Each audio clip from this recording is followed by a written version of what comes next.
Hai sahabat semua, jumpa lagi dengan saya Lucia Raras. Kali ini sudah bersama dengan saya, sahabat saya yang udah lama sekali saya nggak jumpa. Namanya Mbak Titi Kartitiani. Halo Bu. Mbak Titi Kartitiani ini adalah seorang, pertama kali saya mengenalnya, dia adalah seorang jurnalis.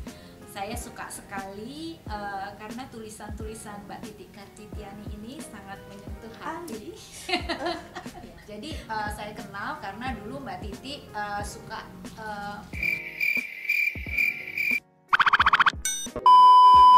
menjadi jurnalis dan mengambil foto dari rangkaian-rangkaian saya yang akan diliput di majalahnya gitu kan. Nah, disitulah perkenalan kita gitu. Kemudian kita merasakan kita memiliki frekuensi yang sama, bercerita tentang keindahan flora Indonesia. Pada flora itu bermula dari boleh cerita sama teman-teman semua. Halo, hai. Ya, kalau ditanya kecintaannya pada flora agak, jadi dari dulu ya, mungkin saya ada teman yang julukin saya itu manusia setengah pohon.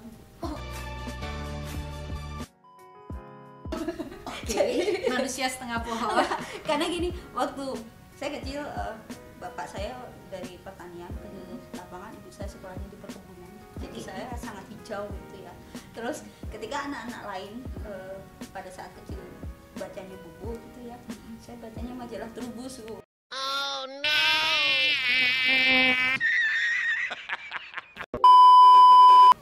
Karena yang tersedia itu bapak kan langganan kan waktu itu. Ya udah, saya sangat suka motong-motongin gambar-gambar tanaman gitu. Terus 2003 ya, itu akhirnya saya jadi wartawan flora itu ya sama.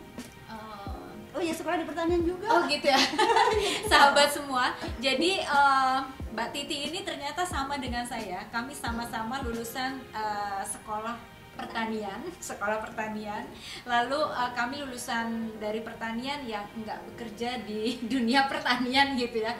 Tapi ternyata tidak menghilangkan kecintaan kita terhadap flora, terhadap tumbuh-tumbuhan, terhadap lingkungan dan semesta ini. Mungkin kalau kupikir karena kecintaan kita pada Sang Pencipta, mungkin itu dekat mungkin ya. Kecintaan kan bisa dalam banyak hal ya. Iya.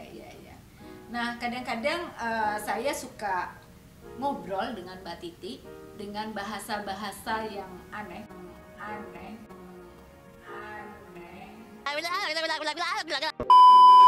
Karena Mbak Titi aneh tuh dalam tanda kutip ya, tapi itu kadang-kadang menenangkan hati gitu. Ada banyak hal yang saya dapatkan dari Mbak Titi gitu, yang kadang-kadang saya oke, ternyata ada bunga berbicara, daun berbicara. Titi suka menuliskan banyak puisi tentang daun, tentang bunga gitu. Nah, itu kalau penemuan dari seni itu Waktu itu mungkin karena saya suka melihat detail ya Bu, apa hal yang sederhana, apa bunga jantung, apa itu sesuatu bagi saya gitu ya. Aneh memang kita. Nah, Ibu dulu kan Ibu juga suka daun ya. Nah, saya juga pengumpul daun kan. Oke. Apa misalnya ada sebuah momen di mana saya itu suka ambil daun yang jatuh, saya selipin di buku gitu ya. Itu saya kumpulin, terus ini daun dari mana gitu. Nah, kalau secara profesional misalnya dari memotret itu, kadang-kadang bunga pohon itu punya muka gitu loh. Bagi saya punya, oh ini wajah ini kayaknya dari sini nih bagusnya ini. Itu agak susah ya dijelaskan ya.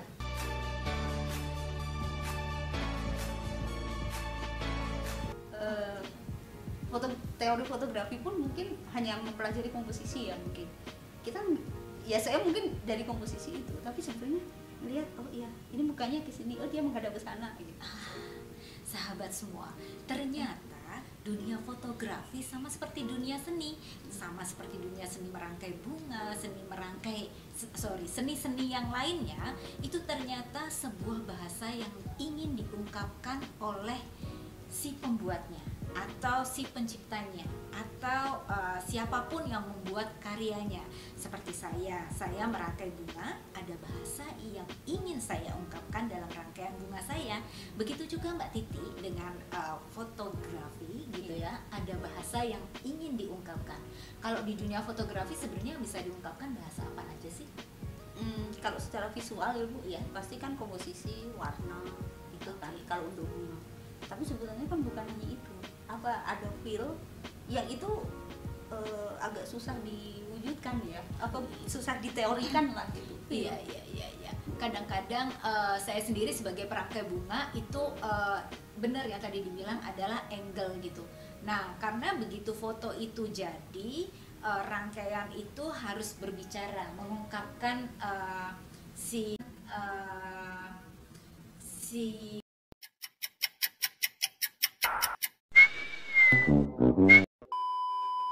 pembuatnya gitu. Iya. Gitu kan? Iya, kan. Berarti tugasnya fotografi lebih berat dong ya. sama sih. Cuman kita motret gitu ya misalnya. Kalau tulisan mungkin bisa dideskripsikan lebih detail gitu ada ya. Ekspresinya ya. Kalau foto ya udah sebetulnya secara teori sama mungkin, tapi misalnya si A yang motret sama si B yang motret beda loh. Nah, sekarang aku lihat dari tadi udah mulai ngelukis nih, Iya ingin sih. mengungkapkannya dalam bahasa gambar gitu ya, 2 dimensi ini, tapi ingin menghadirkan bahasa tadi gitu kan. Sejak kapan sih mulai menggambar flora dari tadi dunia fotografi, terus kemudian beralih ke menggambar dan sebagainya, itu kalau boleh cerita sedikit. Dulu kalau menggambar itu kan ingat waktu di pertanian ada pelajaran botani. Oke. Kita kan disuruh gambar tuh pohon, bagian-bagian bunga. Nah, saya dari situ loh.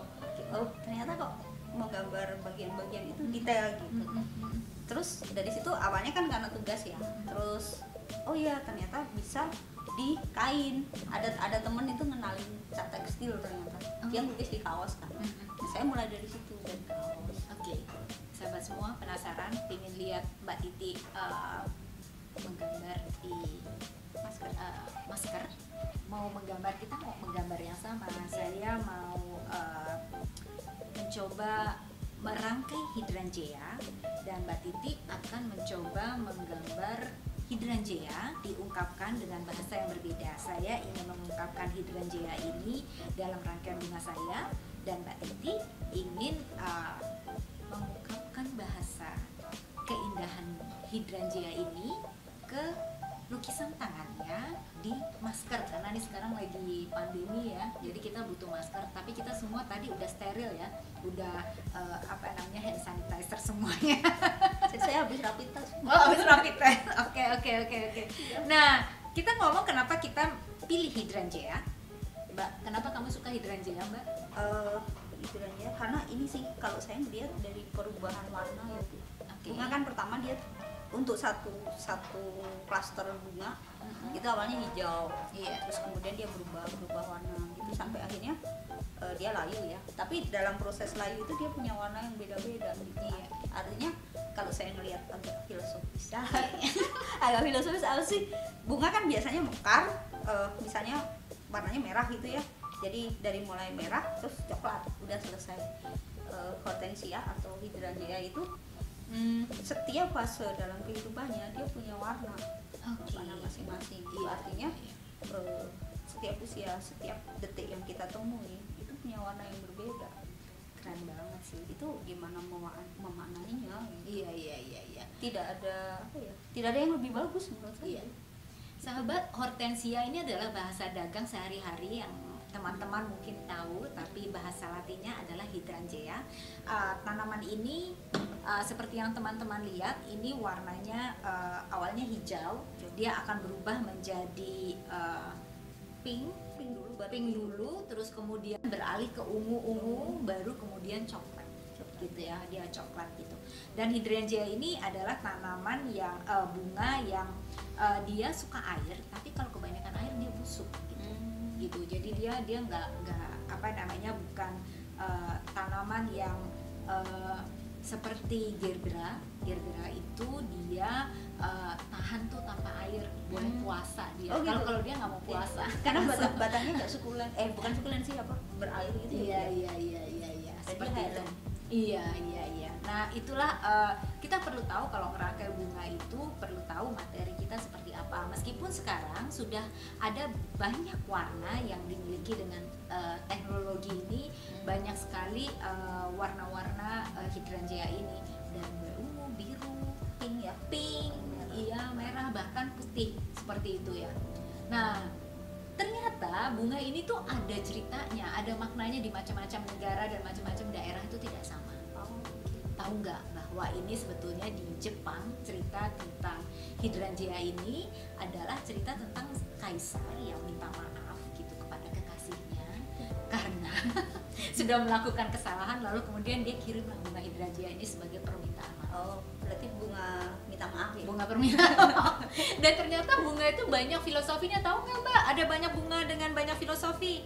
Pasti tahu dong, suka nulis dong dulu. Tahu sih, cuman nggak kurang. Oke, jadi ternyata sahabat semua di Indonesia ini terutama kita kadang-kadang mungkin tidak banyak yang tahu bahwa mengirimkan bunga itu sebaiknya kita juga tahu siapa yang kita kirimkan.